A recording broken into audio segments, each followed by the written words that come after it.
My name is Natalie Hayes, and I'm 31 years old. 6 hours ago, I was handcuffed on my own front porch while my boyfriend watched and smiled. Now I'm sitting on a stiff hotel bed, staring at a generic landscape painting, trying to make sense of how the man I loved decided to treat me like an intruder in my own life. I bought the house we lived in long before I ever met him. 2 years after my grandfather passed, I used the inheritance he left me to pay cash for a modest 3-bedroom place in a quiet neighborhood. The kind of house with creaky floorboards and overgrown rose bushes where you can actually hear the birds in the morning instead of traffic. The title is in my name only. We always said we'd deal with the paperwork later when it came to adding him, but later never came. Life just kept happening. Work, birthdays, vacations, fights, makeup sex, more work. And now that procrastination is the only reason I'm not sleeping in my car tonight. My boyfriend, Evan, is 29. We've been together for 5 years, living together for 3. For most of that time, if you'd seen us from the outside, you'd probably have thought we were one of those serious, almost married couples. We did holidays together, split bills, talked about someday rings and one-day kids. But the last few months, something shifted. It started small. He worked later, said he was going out with friends more, came home smelling like bars and someone else's perfume masked with cheap cologne. He was glued to his phone, turning the screen away when I walked by. I tried to ignore it, told myself I was being paranoid, told myself that grown men are allowed to have lives outside their girlfriends, told myself a lot of things that tasted like lies even as I said them. Then this past week happened. 3 nights in a row, he came home after midnight. That wasn't like him. Evan was always the in bed by 11, hates mornings type. Suddenly he had endless energy for just one more drink, but none for actual conversations with me. By the 3rd night, my stomach was in a permanent knot. Tonight's argument started like every fight you hope will fix things. "Natalie, can we not do this right now?" he said, dropping his keys in the bowl by the door like it was any other night. His voice was flat, tired, like I was a chore. "It's already right now, Evan," I answered, following him into the living room. "You've come home after midnight 3 times this week. You barely talk to me. Something is going on." He shrugged out of his jacket, tossing it over the back of the couch. "Nothing's going on. You're overreacting." That's not an answer. He didn't look at me. He grabbed the remote instead, like he could change the channel on the conversation. "I went out with friends. That's allowed, last I checked." I could feel my heartbeat in my throat. "You don't even tell me where you're going anymore. You just disappear and come back whenever. I'm not asking for permission, Evan. I'm asking for honesty." He finally turned, eyes flashing. "So now I need to check in like a teenager with a curfew?" That's not what I said. My voice was shaking. I hated that he could make me feel like I was the unreasonable one just by sounding annoyed. "Feels like it," he shot back. "Feels like you want a GPS tracker on me." "I want to know if my boyfriend is lying to my face," I said quietly. Silence. For a second, it hung there between us, heavy and sharp. That was when something in him snapped. "You know what?" he said, laughing bitterly. "I can't breathe in this house anymore. You question everything I do. You twist everything I say. You're controlling, Nat. It's suffocating." My fingers curled into my palms. "I'm controlling because I'm asking why you're out until 1 a.m. 3 times a week?" "Yes," he shouted, "because you assume the worst. You always assume the worst." "I am telling you I'm scared," I said, my voice rising to match his now. "Scared that you're pulling away. Scared that I'm losing you and I don't even know why." He rolled his eyes. "Oh my God, here we go. The dramatics. The victim speech." That stung more than it should have. The dramatics. As if my heart breaking in front of him was a performance. "We are not fine, Evan," I said, forcing myself to stay standing when all I wanted to do was sink onto the couch and disappear. "We barely talk. We're roommates who share a bed and a Netflix account. If you need space, say that. Don't just vanish into the night and pretend I'm crazy for noticing." His jaw clenched. He looked around the living room like he was memorizing what to take with him. "You want space?" he said finally. "Fine, I want you to leave." I blinked. "What?" "Get out," he repeated. "I can't do this with you right now. I need you to leave my space." "My space." The words hit like a slap. "This isn't your space," I said, trying to keep my voice steady. "This is our home. We live here together, but this is my house. My name is on the deed. I bought it before I even knew you existed." "Wow," he said, his face twisting. "There it is. The power move. My house. You throw that in my face every time we fight." "It's not a power move," I snapped. It's a fact. This is my legal residence. If someone needs to leave for space, it should be the person who doesn't own the place, not the one who does. Wrong thing to say. He went nuclear. So I'm just some guest to you, he shouted, gesturing wildly. Some long-term Airbnb tenant? I've lived here 3 years, Nat. I pay bills. I fix things. I make this place a home, but you're the queen on the deed, so I'm disposable, huh? That's not what I said. It's exactly what you said. His eyes were wild now, hurt and rage tangled together. You think because your grandpa died and left you money, you're better than me? You think that gives you the right to kick me out anytime you want? I didn't say I was kicking you out, I protested. I said if you need space, you could go stay with your sister for a few days. I'm not leaving my own house because you're mad at me. His chest rose and fell faster. I could almost see the moment he decided to escalate. Fine, he said quietly, too quietly. If you won't leave, I'll make you. He pulled his phone from his pocket. A cold spike of dread shot through me. Evan, what are you doing? He walked a few steps away like he needed distance to do what came next. His thumb hovered over the screen. For one insane second, I thought he was going to text someone to come get him. Then I heard it. Yeah, I'd like to report an intruder, he said, his voice suddenly calm, almost rehearsed. She's refusing to leave. I feel threatened. Yes, she's still in the house. My ears started ringing. He gave them my address. He called the police on me, in my own home. I didn't move. Couldn't. My brain was doing that thing where it tried to translate reality into something that made sense and kept failing. He hung up and looked at me, expression flat. Calculated. There was no fear in his eyes, no panic, just satisfaction. They'll be here soon, he said. Maybe they'll talk some sense into you. 10 minutes later, red and blue lights painted the front of my house. I opened the door before they knocked. 2 officers stood on the porch, hands resting near their holsters, scanning the house behind me. Ma'am, we received a call about a trespassing situation, one of them said. His voice was polite, cautious. Is everything okay here? I swallowed. I'm guessing my boyfriend called you. There's been a misunderstanding. Before I could explain, Evan appeared behind me, stepping into the doorway like he was the one protecting the house. That's her, he said, pointing directly at me. She won't leave. I asked her to go, and she refused. Sir, what's your relationship to this woman? The second officer asked. She's my girlfriend, Evan said quickly. We live here together, but I'm asking her to leave because I don't feel safe. I never touched you, I said, heat rushing to my face. I'm not threatening you. I own this house. My name is on the deed. She's been yelling, getting in my face, Evan insisted. I'm just trying to de-escalate. I stared at him. You called the cops and said I was an intruder, Evan. I said I felt threatened, he corrected, like we were arguing over grammar, not the fact that he had just weaponized the entire system against me. The officers exchanged a loaded glance. I saw the decision land. Ma'am, I'm going to ask you to step outside with me, Officer 2 said, just so we can separate you for a moment and get both sides of the story. Why do I have to step outside my own house? I asked, my voice cracking. I haven't done anything. Standard procedure in domestic situations, he replied. We just want to keep everyone safe. Safe. That word, coming from a stranger, cut deeper than anything Evan had said. I stepped out onto the porch. The night air felt colder than it should have. Ma'am, I'm going to need you to turn around and put your hands behind your back, Officer 2 said. My heart stopped. You're arresting me? Not necessarily, he said. This is just a precaution until we figure out what's going on inside. It's for everyone's safety. I looked past him into the house. Evan stood in the entryway, arms crossed, watching. There was a small, satisfied curve to his mouth. A precaution. Cold metal closed around my wrists. Being handcuffed on my own front porch is a feeling I don't think I'll ever fully be able to describe. It wasn't just fear. It was humiliation, betrayal, disbelief, all twisted together. Neighbors' curtains shifted. Someone's porch light flicked on across the street. Officer 2 guided me a few steps away, started asking questions. Have you been drinking tonight, ma'am? No, I said, staring at the gravel on my driveway. I had a glass of wine 2 hours ago. I'm not drunk. Did you put your hands on your boyfriend at any point this evening? No, I said again, more forcefully. I haven't touched him. Did he ask you to leave? He asked me to leave my own house, I snapped. I told him if he needed space, he could stay with his sister. This is my home. Check the property records. The deed is in my name. I bought it before we ever met. He's not on the title, not on the mortgage. There is no mortgage. Officer 2 paused. That made him look up from his notebook. The property is solely in your name, he repeated.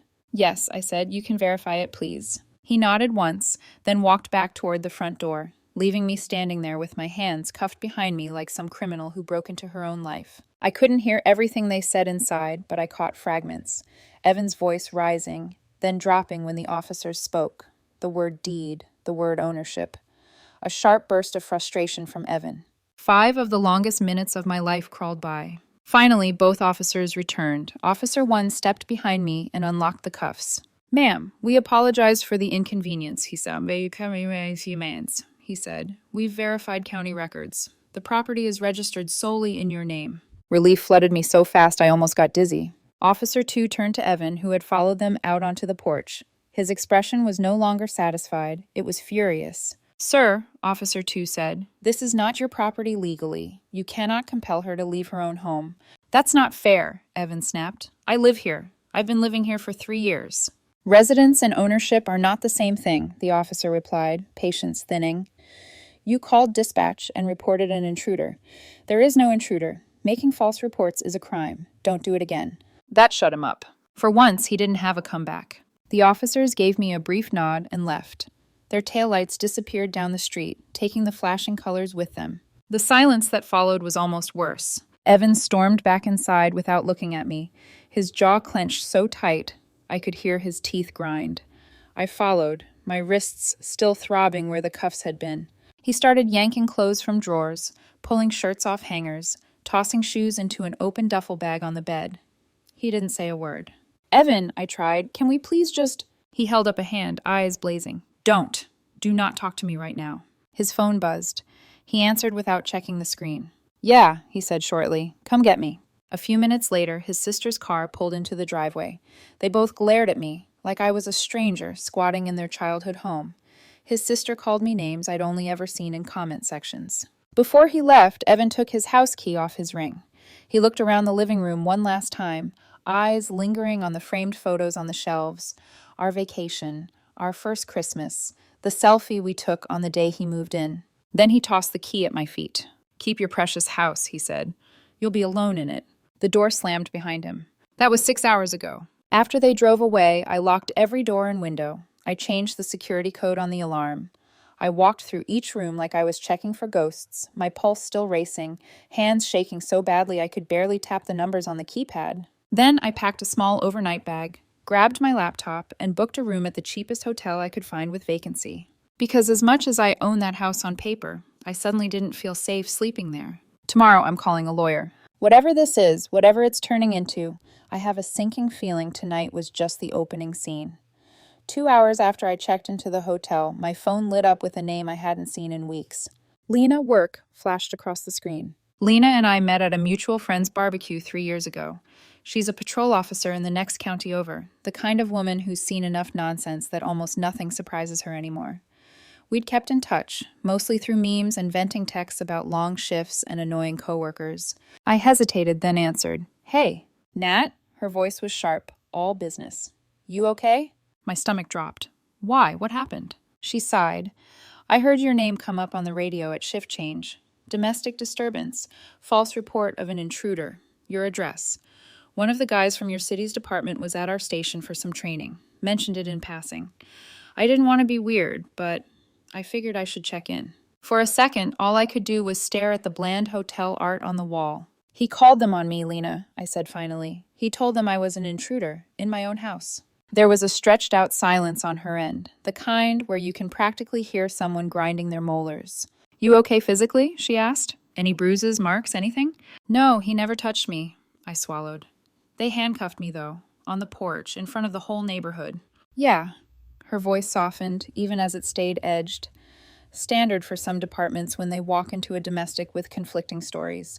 Not saying it feels good, just saying I've seen it before. "I know," I whispered. "I just never thought I'd be that person." "You're not that person," she said. "You're someone whose boyfriend lied to dispatch. That's different. Listen, did they verify ownership?" "Yes. They checked records, realized the house is mine. They uncuffed me, told him he couldn't kick me out." "Good," she said immediately. "Then you understand what I'm about to tell you is not paranoia, okay?" My spine straightened. "Okay." "Document everything," she said. "All of it. Every call, every text, every weird drop-by. Get cameras if you don't have them already. Doorbell, front, back, whatever you can afford. I have a security system, I said, but not cameras. I always thought it was overkill. Overkill until it isn't, she said. He's already shown he's willing to weaponize the cops against you. People like that don't usually stop at one stunt. You need a record that isn't just, he said, she said. I stared at the ugly beige carpet, pulse ticking faster.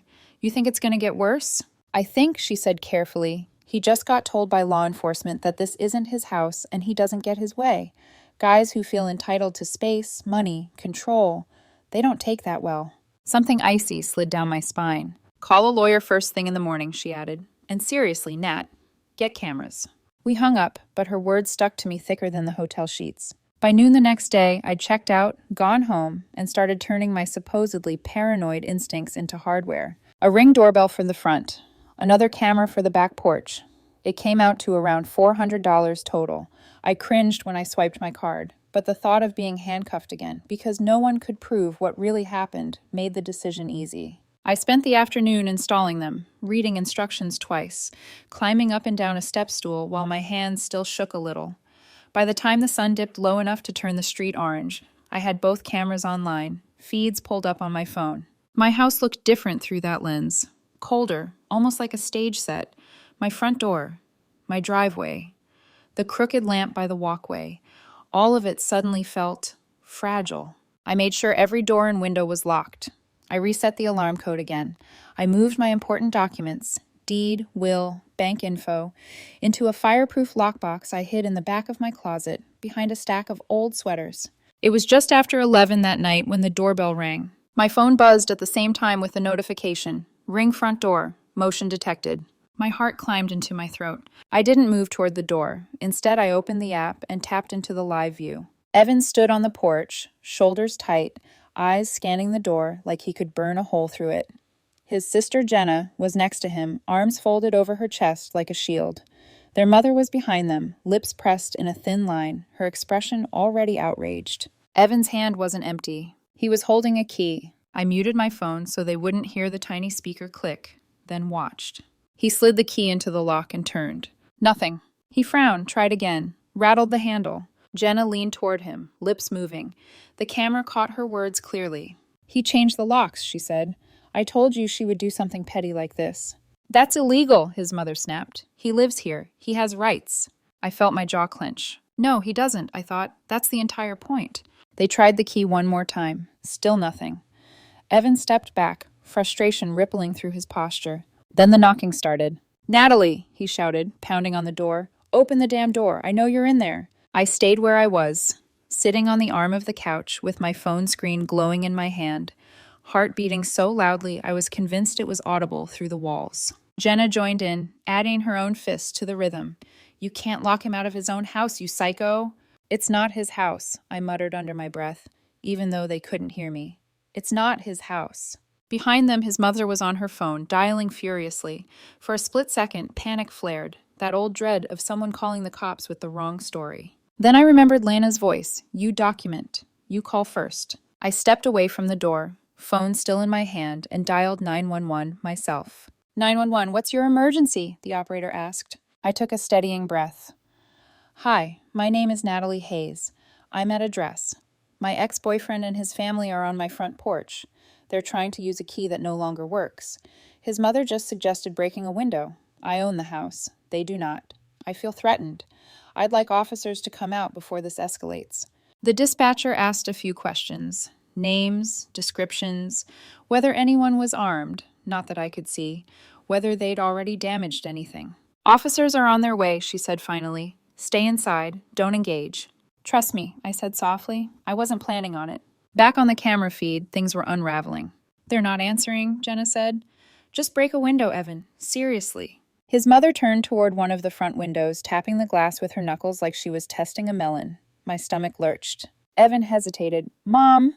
You have every right to be here, she snapped. You've lived here. You helped make this place a home. She can't just lock you out and pretend you don't exist. I watched my own house reflected in her eyes as she stared through the glass. I'd spent years trying to be easygoing with this woman, saying yes when I wanted to say no, taking her comments about girls these days and women who think their careers matter more than family with a tight smile. trying to be the kind of partner she might eventually respect. Apparently, I'd miscalculated. They disappeared out of frame toward the side gate. I switched feeds to the back camera. Sure enough, all three of them emerged into view a moment later, walking across my small yard toward the back door. The porch light flicked on automatically, throwing harsh illumination over their faces. Evan tried the handle. It was locked. He rattled it harder, then glanced up at the camera like he could feel it watching him. "Natalie," he shouted again, voice fraying. "We just want to get my stuff. Open the door." You screamed at me that you never wanted to see me again, I thought. You threw your key at my feet. You called the cops and told them I was an intruder. "I'm not breaking in," he muttered, rubbing his hands over his face. "This is ridiculous." "And she needs to open the door," his mother said. "She's holding your property hostage." Blue and red lights washed over the backyard fence before she could say anything else. I exhaled a breath I hadn't realized I was holding. The back gate opened and 2 officers stepped through, flashlights cutting across the yard. "Who called about a break-in attempt?" one of them asked. I opened the back door just enough to lean into the frame, staying behind the security screen. "I did," I said. "I'm Natalie. I own the house." Evan spun around. "This is insane," he said. "They're for me. I called them on her 2 nights ago because she tried to kick me out of my own place." The officer gave him a long, measured look. "Sir, dispatch records show you called to report an intruder. Ownership has already been verified on that call. We're aware of the prior incident." He flushed, glancing away. "Ma'am," the other officer said, turning to me, "can you confirm your relationship to this man?" "He's my ex-boyfriend," I said, surprised by how easily the word ex came out. "We live together, but the house is solely in my name. I bought it before we met. I changed the locks yesterday because he called the police and tried to have me removed from my own home." The officer nodded. "And you are not giving him permission to enter the property tonight?" "No," I said firmly. "Not tonight. Not without anything formal arranged. I also heard his mother suggest breaking a window." "That's not a crime to suggest," his mother snapped. "It's a crime to lock my son out of his home." "It's not his home," I said, heat finally spilling into my voice. "It's mine. Your son has a key to his sister's place. He is not homeless. He is not being thrown onto the street. He just doesn't own this house." "Ma'am," the officer said to her, tone sharpening, "residency does not equal ownership. He does not have the right to force entry into property that isn't his, regardless of your opinion on the matter." "This is sexist," she shot back. "If he were the one with the house and she were outside, you'd drag her away in handcuffs." I almost laughed at the bitter irony of that. "Actually," the officer said, unruffled, "what we're doing is enforcing property law and making sure no one escalates. If you attempt to enter this home without the owner's permission, that becomes breaking and entering. I strongly suggest you all leave for the night." Jenna muttered something under her breath about psycho control freaks as she tugged on Evan's arm. He looked up at the camera again, eyes burning with something that wasn't just anger. It was humiliation, wounded pride, entitlement stripped bare. "This isn't over," he said quietly, more to me than the officers.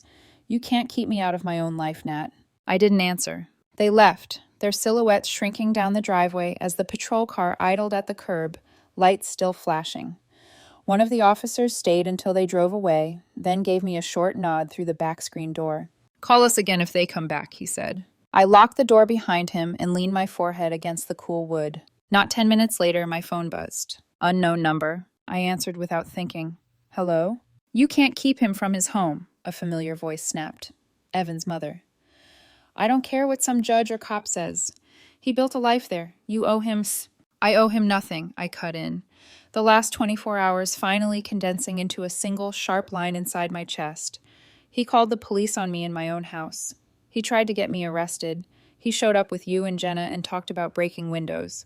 I'm done pretending this is normal." "You're trying to steal everything from him," she shouted. "That house is half his, whether the papers say so or not. Everyone knows what you're really like." My hand tightened around the phone. "Then everyone can keep thinking that," I said quietly. "Because tomorrow I'm calling a lawyer, and from now on, if you or your son need to communicate with me, you can do it through court documents." "You ungrateful—" I hung up before she could finish. My phone lit up with texts almost immediately. Numbers I recognized, numbers I didn't. Mutual friends. His friends. Even one of my coworkers, apparently already knee-deep in whatever story he'd spun. "I can't believe you kicked Evan out of his own place. You really changed the locks on him? That's cold. He told us you've been controlling for months. This is next level." I stared at the screen. then opened my notes app instead. Timeline. Day 1. Evan calls 911, reports me as intruder. Police verify I own house. I'm handcuffed, then released. Day 2. Camera installation. Late night attempted entry with spare key. Suggestion to break window. My 911 call. Police warn them about trespassing. I added dates, times, names. I saved the ring clips to separate folders, backing them up to a cloud drive and an external hard drive. I took screenshots of texts. I wrote down everything I could remember, even the parts that made me look emotional, messy, human. Because Lena was right. People like Evan don't just stop. And if this was the beginning of some twisted war over a house, I wasn't going to lose because I'd trusted the wrong person with the wrong story. Tomorrow I'd call a lawyer. Tonight I locked every door, set my alarm, and tried to sleep in a house that no longer felt like just mine, but like evidence. The call from his mother wasn't the last hit that night. Sleep, obviously, didn't happen. I lay awake listening to my own house creak and settle, every sound magnified by the knowledge that someone I once trusted had just tried to use the police like a crowbar to pry me out of my own life. At some point close to dawn, I must have drifted off. By late morning, my phone was face down on the kitchen table, buzzing every few minutes with messages I refused to read, when it started vibrating with a different, longer insistence. Unknown number. I stared at it, thumb hovering. If the last 24 hours had taught me anything, it was that ignoring problems didn't make them go away. It just gave them a head start. I answered. Hello? Ms. Hayes, a crisp male voice, too polite, too smooth. Yes. This is Daniel Cook. I represent your, a barely audible pause, husband, Evan Miller. I straightened in my chair. My what? We have a marriage certificate on file, he said lightly. Whether you refer to him as your boyfriend or husband is your prerogative, but legally, you are married. I'm calling regarding access to the marital home. I closed my eyes for a moment. Of course. The courthouse wedding 2 years ago we'd done mostly for insurance paperwork and tax reasons. The tiny ceremony, no dress, no family, just the two of us and a judge. The memory felt like it belonged to someone else. Okay, I said slowly. And? My client informs me you've changed the locks and are refusing him access to his residence and personal property, he continued. He's concerned about his belongings. Clothing, tools, electronics, sentimental items. I let him talk, listing off a life as if it were an inventory sheet. He is entitled to reside in the marital home during divorce proceedings, Daniel said finally. You cannot simply lock him out. The word divorce landed like a dropped plate, sharp, loud, and yet somehow inevitable. First, I said, forcing my voice to stay level, your client left. He threw his key at my feet and told me to keep my precious house. Second, he called 911 and reported me as an intruder in my own home. Third, he showed up last night with his family, tried a key that no longer works, and his mother suggested breaking a window. I called the police. The responding officers told them clearly they did not have the right to force entry. There was a brief pause. I see, Daniel said. Nevertheless, I'm not refusing him access to his belongings, I cut in. He can have his things, but he doesn't get to come and go as he pleases anymore. If he wants his stuff, we can schedule a time, a limited one, supervised if necessary. That's not acceptable, the lawyer said. My client needs full access to his home. Then he should have thought about that before he tried to get me arrested, I replied. He gets 2 hours. He can bring help to move faster. I will not be present. Silence stretched, just long enough for me to imagine him pinching the bridge of his nose on the other end of the line. I'll speak with my client, he said finally. He hung up without saying goodbye. 5 minutes later, he called back. Saturday, he said, 2 p.m., 2 hours. We expect you not to interfere or obstruct. I won't be there, I said. You can tell Evan that's for his safety as much as mine. Around lunchtime, my phone lit up again. This time, I recognized the name. Lena. Hey, she said, skipping any pretense of small talk. I just got coffee with one of the guys who responded last night. Your street's apparently the new training scenario. I groaned. Wonderful. He said something I don't want you to panic about, she continued. But you need to know. According to dispatch logs, someone, guess who, has already filed a narrative claiming you're withholding his property, that you're financially controlling, that you changed the locks to trap him. My grip tightened on the phone. He's building a paper trail. Or trying to, she said. If this turns into a divorce, and I'm guessing from your tone that word has already entered the chat, you're going to want your own trail, not just ring videos and notes. A lawyer, now. She didn't say you're behind, but I heard it anyway. I have a consult tomorrow, I said. Some woman named Keisha Patel. A friend from work recommended her. Apparently she eats entitled men for breakfast. Lena snorted. Love that for you. Bring everything you have. Deed. Police report numbers. Screenshots. Videos. The more you show you've been reasonable, the easier it is for her to make him look like exactly what he is. What is he? I asked, before I could stop myself. There was a beat of silence. Someone who doesn't like losing control, she said, and the house was his favorite way to feel like he had some. After we hung up, I gathered everything into a neat stack on my dining table. The deed, property tax statements, a printout of the intake report from the night he called me an intruder, handwritten notes from the last 48 hours. I opened my laptop and queued up the ring clips, thumbnail after thumbnail of Evan and his family looking angrier and more desperate than they ever had when they were supposed to be my people. The next morning, I sat in a sleek downtown office with floor-to-ceiling windows, hands wrapped around a mug of coffee I was too anxious to drink. Keisha was exactly as advertised. Early 40s, sharp suit, sharper eyes. She introduced herself, shook my hand firmly, and let me talk for 10 minutes straight, without interrupting as I dumped the whole story out in one long, tangled breath. When I finally ran out of words, she leaned back and steepled her fingers. Okay, she said. The good news, financially, this is cleaner than most cases I see. Premarital asset, paid in cash, no commingled mortgage. You've kept separate accounts except for one joint savings. How much is in that? About $8,000, I said. We called it the emergency fund. Well, emergency found you, she said dryly. We'll deal with that. As for the house, she tapped the deed, this is yours. He doesn't magically acquire ownership by living there. At most, he could try to argue for some share of increase in value or claim he contributed to renovations. Did he? No, I said. I paid for everything. There's no mortgage, no big remodels, just minor repairs. Even better, she said. We'll file for divorce.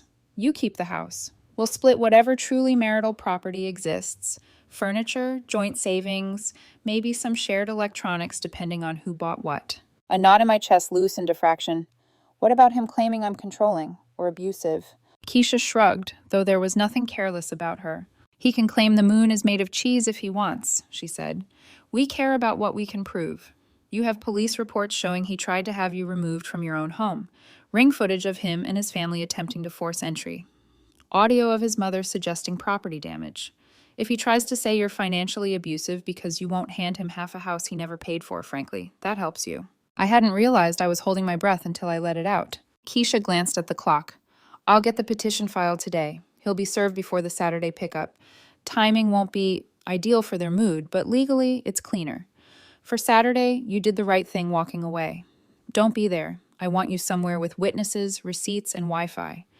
We'll monitor remotely.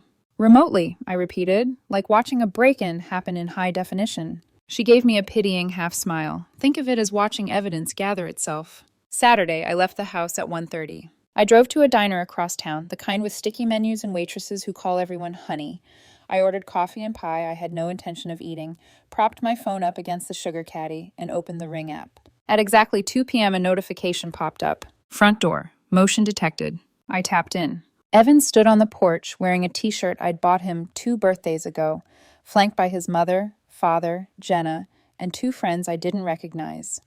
A moving truck idled at the curb, hazard lights blinking. They filed inside after Evan used the temporary code Keisha had insisted we provide through his lawyer.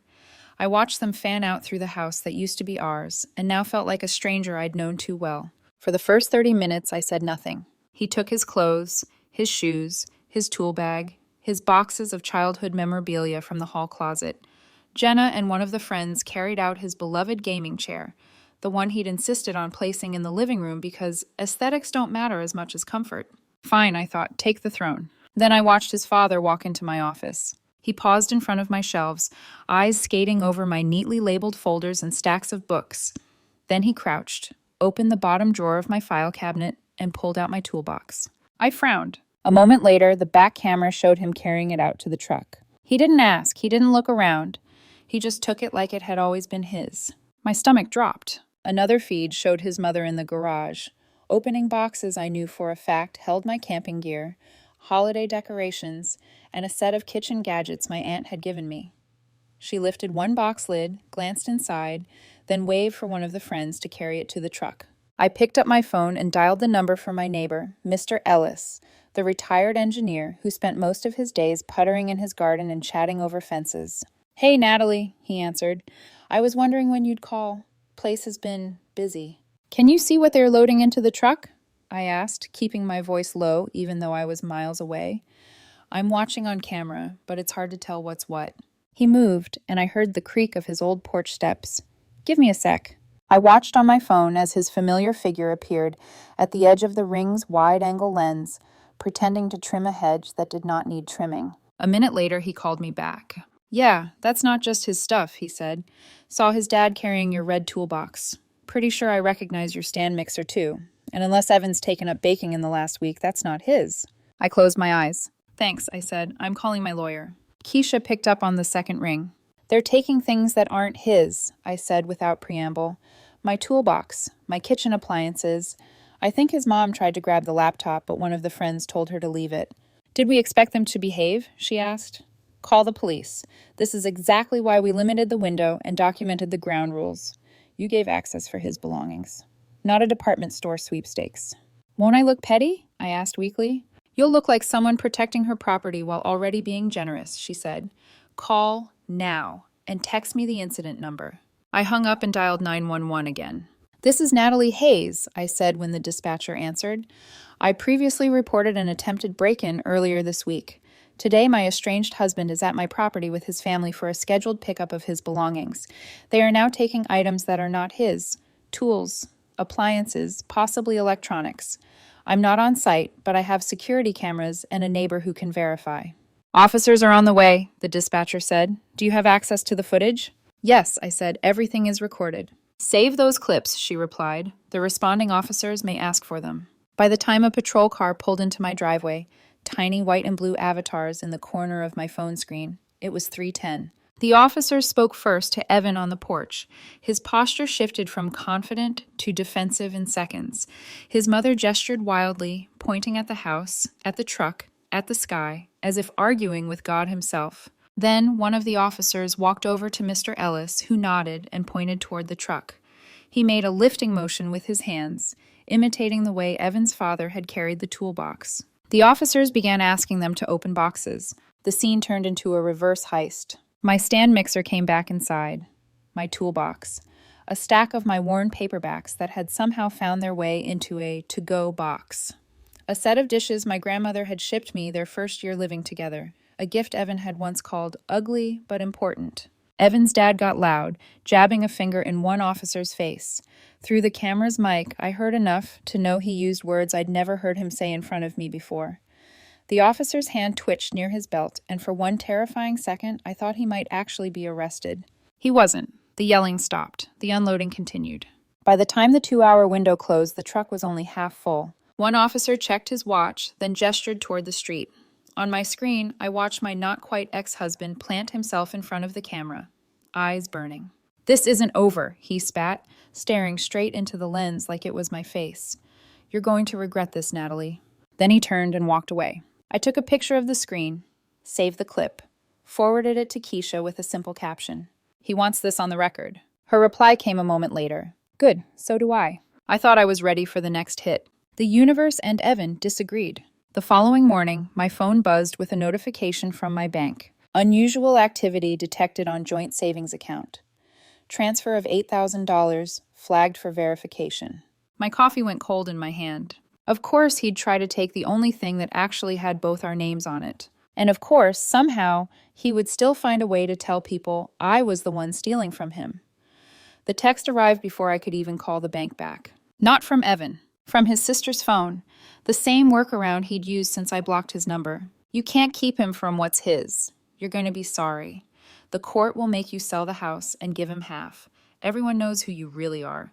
I stared at the messages, pulse thudding behind my eyes like a bruise. Everyone knows. That phrase had weight. Not because it was true, but because it meant he was already campaigning.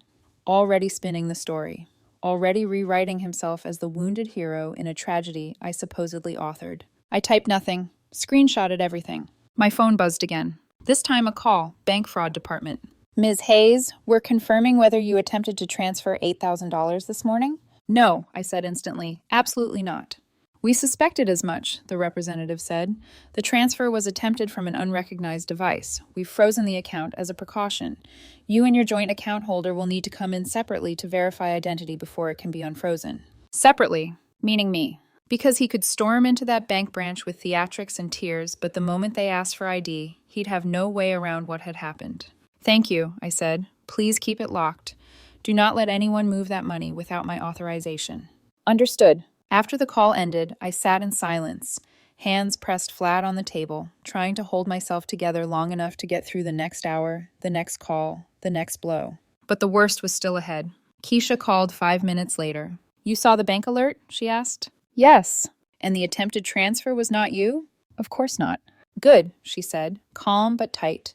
Then we file an emergency motion today, freezing all joint assets until the court can sort this out. I couldn't help the bitter laugh. What assets? An $8,000 account and a couch from Costco? That $8,000 matters, she said sharply, especially because you didn't try to steal it. He did. I exhaled. What next? Next, she said, you keep your phone close, because given how predictable this pattern is, I would bet half my caseload that he or his attorney will file something today to paint you as unstable, dangerous, or financially abusive. I blinked. Abusive? He's the one calling the cops and draining accounts. That's not how people like him see the world, she said, voice dropping. Losing control feels like abuse to them. Being told no feels like mistreatment. My throat went dry. What do? I whispered. You stay predictable, she said. You stay calm. You stay cooperative. Let him be the one who spirals. Trust me, he will. She wasn't wrong. 3 hours later, my email pinged with a PDF from the county court. Restraining order. Request filed. Evan Miller versus Natalie Hayes. I opened it. My hands actually shook. He claimed I was stalking him through excessive, obsessive surveillance, meaning the Ring cameras on my house. He claimed I was financially abusing him by denying access to marital property. He claimed I was emotionally volatile and that he feared for his safety. I let out a quiet, hollow laugh. A laugh that didn't feel like mine. Attached was a request for temporary restraining order. He wanted me barred from contacting him, approaching his sister's home, approaching his workplace, and my own house. Even reading the words felt surreal, abusive, dangerous, erratic. Me, the woman he tried to have handcuffed twice in 2 days. Keisha responded within 15 minutes. Her email was short, surgical, furious. None of these claims will hold. Prepare all Ring footage. Prepare all texts. Prepare bank screenshots. He just handed us his entire strategy, and it's flimsy. Hearing next week, we will dismantle this. I wasn't sure what I felt. Relieved. Angry. Tired. Like I was watching my own life happen through glass. 2 days later, the morning of the hearing, I walked into the courthouse wearing the only blazer I owned, clutching a neatly organized binder of everything Keisha told me to bring. Evan sat on the opposite bench outside the courtroom, flanked by his mother and sister. He didn't look at me. His mother did. She stared like she was trying to laser a hole through my skull. Keisha arrived moments later, heels clicking confidently across the tile. She gave me a nod that said, "You're safe now." When the courtroom doors opened, we stepped inside. The hearing lasted 22 minutes. 22 minutes to strip apart the fantasy he'd built. Evan's lawyer opened with concern, worry, trembling language about safety and unpredictability. Keisha waited until he finished. Then she stood, slid several printed screenshots across the bench, and connected her laptop to the court monitor. First clip, Evan on my porch, using a key that didn't work, pounding the door, yelling. Second clip, his mother telling him to just break a window. Third clip, his family attempting the back door while I quietly called 911. Fourth clip, his hissed, "This isn't over, you're going to regret this," into the camera.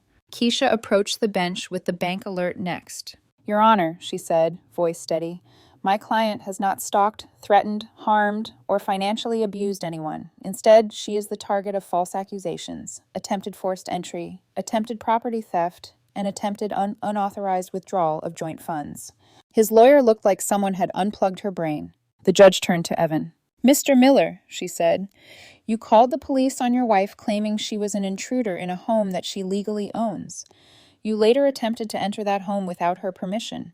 You attempted to remove property that was not yours. You attempted to empty a joint bank account without the account holder's consent, and now you are filing for a restraining order against her." He swallowed. "Yes, Your Honor, I felt unsafe." The judge raised an eyebrow. "You felt unsafe because she changed her locks? After you attempted to have her removed from her own property?" Evan said nothing. The silence stretched. His mother began to stand, a protest forming on her lips, but the bailiff put a hand on her shoulder before she could make a sound. The judge turned back to Keisha. "Request denied," she said, "with prejudice. And Mr. Miller, consider this a warning. Misuse of the legal system will not be tolerated." Something in my chest unfurled, not triumph, not really, but something like breath after drowning. As we left the courtroom, Evan stayed seated, staring straight ahead, jaw tight enough to crack enamel. His mother glared. Jenna looked confused. But Evan? He looked afraid. Not of me, of losing the story where he was the victim. The story where I was the villain. The story where he wasn't responsible for everything burning down around him. As we walked out into the sunlight, Keisha murmured, "He's running out of moves. Be careful. Desperate people do messy things." I nodded, gripping the binder tighter. Messy? The word would become prophetic far sooner than either of us expected. 3 weeks passed before everything finally snapped. Not quietly. Not privately. No, Evan made sure to turn the collapse of our marriage into a spectacle. But before that final implosion, there were the smaller tremors, the warning signs. The subtle shifts I only realized were foreshadowing in hindsight. And the first tremor arrived in the form of a subpoena taped to my front door. "The divorce begins." Keisha was right. He filed immediately after the restraining order hearing failed. Her office called me before I even found the papers. "Don't panic," she said. "It's standard.